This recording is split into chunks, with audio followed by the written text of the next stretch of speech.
Bienvenidos a Recomiéndame un libro. Yo como siempre soy René Morales y el día de hoy vamos a hablar de un montón de cosas, pero nos vamos a centrar en un tema relativamente interesante. Miren, vamos a hablar de 5 novelas que aquí traigo en estos 2 tomos, que son 5 novelas sobre un fenómeno importantísimo que es la Revolución Mexicana. Bueno, vamos a comenzar con históricamente una de las novelas más importantes de la Revolución.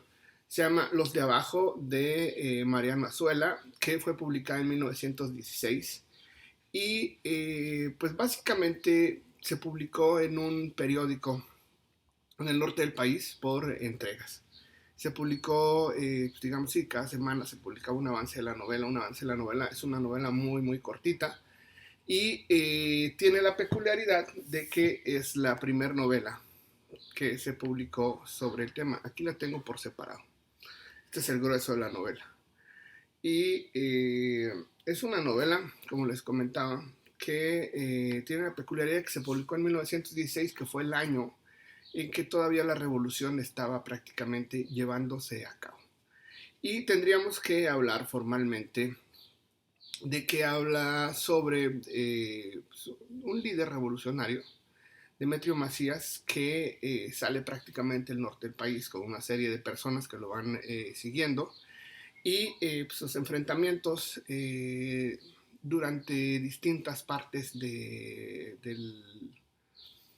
tiempo, digamos, que van enfrentándose en contra de los federales. Pero lo más interesante, más allá de este fenómeno de que fuera la primera novela de la Revolución, que fueran los pocos textos que se publicaron durante la Revolución, posiblemente lo más interesante es ver cómo se explora la falta de profesionalismo y la falta de preparación de muchos líderes revolucionarios, incluso la falta de compromiso ideológico, que en realidad no sé tampoco si eso quiere decir demasiado, pero sin duda es una novela fascinante.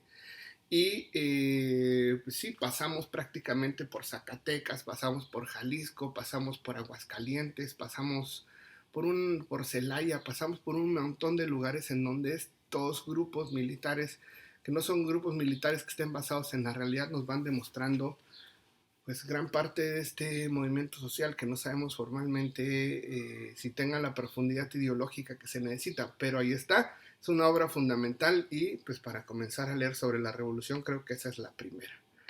La siguiente novela que seleccioné y que creo que les podría llegar a gustar mucho es El Águila y la Serpiente, que es de Martín Luis Guzmán. Se publicó en 1928, ya la revolución había, digamos, terminado esta fase de violencia, pero es una novela autobiográfica que se centra en los acontecimientos que vivió Martín Luis Guzmán, quien era médico, entre 1913 y 1915, en el momento más álgido de la revolución, y nos cuenta básicamente las experiencias que tiene a servicio de Pancho Villa. Como todos sabemos, Pancho Villa es una imagen muy controversial sobre la revolución. Un líder muy carismático, un líder que digamos tenía ciertos dones de nacimiento para dirigir la revolución, pero también era un líder muy ligado a la violencia, muy ligado pues, a los fusilamientos, a la poca tolerancia. Y esta novela nos lleva prácticamente la mano para conocer a Pancho Villa, pero también para conocer a Rodolfo Fierro, quien era uno de sus manos, de la mano derecha prácticamente de Villa, junto con Felipe Ángeles. Y pues esta serie son una serie como de cuentos que relatan la personalidad de Villa y van relatando también los espacios. Nos van hablando, por ejemplo, hay un cuento sobre la llegada de los zapatistas y los villistas a la Ciudad de México y la vez que tomaron Palacio Nacional. Y pues sí, creo que este es un texto fascinante, es un texto muy profundo, un texto que nos deja ver pues, el machismo, la violencia, la presencia de la división del norte en gran parte del país, esta figura carismática de lo que representa Pancho Villa. Y bueno, vámonos con el libro número 3, que es el que tengo aquí, que básicamente es Cartucho, relato de la lucha en el norte de México. Está escrita por Nelly Campobello, se publicó en 1931 y es un texto literario compuesto por una serie de cuentos que nos hablan sobre héroes de la Revolución Mexicana, que son generalmente héroes anónimos. O sea, no nos hablan ni de Villa, ni de Madero, ni de Zapata, sino de personas que hacen cuestiones relativamente interesantes. Sabemos que está narrado en primera persona, desde la perspectiva de una niña, mientras que, digamos, en estas varias historias, pues hay como una relación muy peculiar entre madre e hija, y cómo estas dos personas viven el fenómeno de la revolución.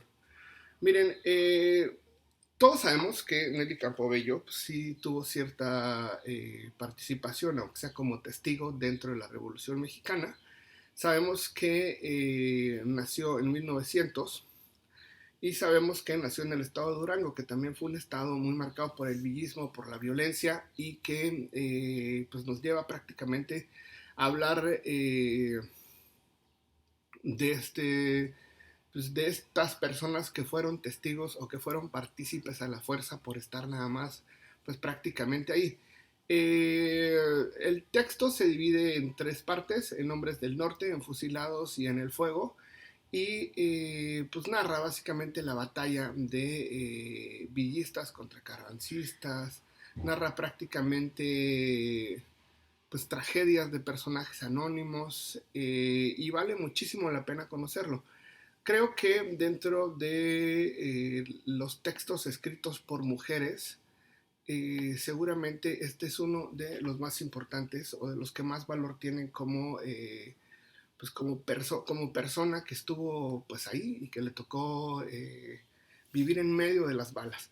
Y vámonos pues con el texto número 4 que tengo aquí seleccionado, que es Vámonos con Pancho Villa, una obra de Rafael F. Muñoz, que es una belleza increíble de principio a fin. Miren, Rafael F. Muñoz, quien también fue partícipe de la Revolución Mexicana, resulta que ya había publicado varios libros, pero vale muchísimo la pena comentar que esta obra de 1931 se hizo muy popular. Se hizo muy popular pues por esta imagen que siempre les digo de que Pancho Villa pues, es un ser muy carismático.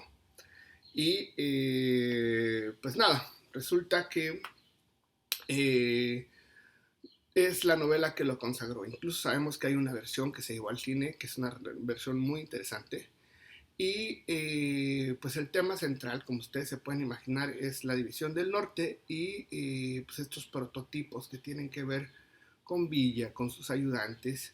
Y es un estilo entrecortado, muy ligado a la crudeza, y tiene una estructura literaria muy peculiar, porque pareciera que parecieran cuentos, parecieran una novela, y de repente todos los textos terminan uniéndose en torno a la figura de Pancho Villa y este personaje ficticio que sale, que se llama Tiburcio Maya, que pues digamos que interactúa con él, que al final nos damos cuenta que es un personaje más allá de inventado, es un personaje que está compuesto como de varios generales de Pancho Villa. Por otro lado, nos damos cuenta de que hay textos ligados, por ejemplo, el asalto a Columbus, cuando Pancho Villa se le ocurrió atacar una ciudad de Estados Unidos. También nos habla sobre esta expedición punitiva que hicieron en contra de Villa. También nos habla de la manera en que Villa se escondía prácticamente en las montañas y conocía muy bien la sierra. Y entonces este texto, esta novela, seguramente justifica un punto muy interesante, que es entender a Pancho Villa desde otra manera. Desde un Pancho Villa muy ligado al pueblo, un Pancho Villa que conoce muy bien la situación y, pues como les digo, una manera de narrar muy, muy interesante. Y vámonos con el último texto, que es un texto que yo disfruté muchísimo, que se llama El Resplandor, así como la novela de Stephen King. Pero esta novela, El Resplandor de Mauricio Magdaleno, es una belleza de principio a fin. Miren,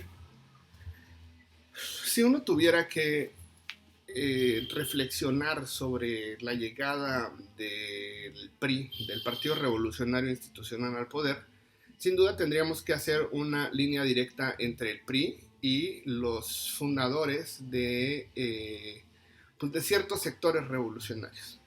Y esta novela es muy interesante porque nos deja entrever pues este fenómeno tan peculiar. El Resplandor de Mauricio Magdaleno fue publicada en 1937 y su trama se lleva a cabo en un pueblito muy chiquito que se llama San Andrés de la Cal, en el estado de Hidalgo, donde se señalan ciertos actos de violencia relacionados con malos hábitos que arrastramos, que tiene que ver con la corrupción, que tiene que ver con la manera en que los poderosos ejercen su relación con el pueblo, la manera en que la discriminación y la violencia siguen jugando un papel interesante, y la explotación de los pueblos indígenas. Al final, pues digamos que una persona va, Saturnino Herrera, que se vuelve huérfano y mestizo, vuelve víctima de la revolución, al final termina yendo a la Ciudad de México, se prepara académicamente y regresa a San Andrés de la Cal para volverse gobernante. Y entonces comienza lo verdaderamente triste o complicado, que tiene que ver con el hecho de que la corrupción, de que la violencia, de que el robo, de que la explotación de los pueblos indígenas juegan un papel muy importante. Y ese punto formal es la gran aportación de Mauricio Magdaleno. Pero bueno, me gustaría pues que me comentaran qué otra novela de la Revolución conocen, si les gusta o no les gusta la novela de la Revolución, qué les parece. Y me gustaría también, si son tan amables, que me regalan un like, ya saben si les gusta lo que digo, si ya conocen estas 5 novelas, y si no les gusta, con la manita hacia abajo. Y si no se han suscrito al canal, pues lo único que tienen que hacer es aplastar un botoncito que está por ahí que dice suscribirse, al lado de una campanita, también aplástelo. Y lo único que va a pasar es que ahora que hacemos videos prácticamente de lunes a viernes, esto va a llegar directamente a su perfil de YouTube. Bueno, sin más por el momento, nos vemos en el próximo video. Bye. Hasta que se cayó mi vecino,